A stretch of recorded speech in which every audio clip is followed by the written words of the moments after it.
Представете си книга от камък, в която е изписана историята на България. Това е паметникът създатели на българската държава Шумен.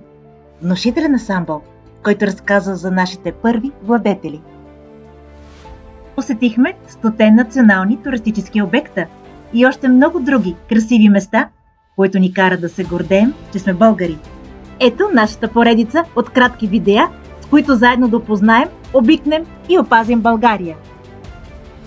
Издигнат по случай 1300 години от създаването на България, паметникът е висок 70 метра и се вижда от километри. До него се стига по 1300 стъпала, по едно за всяка година. Това е най-големият паметник в България и съдържа 11 фигури, които разказват историята от създаването до покръснето на българската държава. Шумен е гордост и вдъхновение. Нека го пазим заедно. Както пчелите пазят природата, нека и ние пазим България.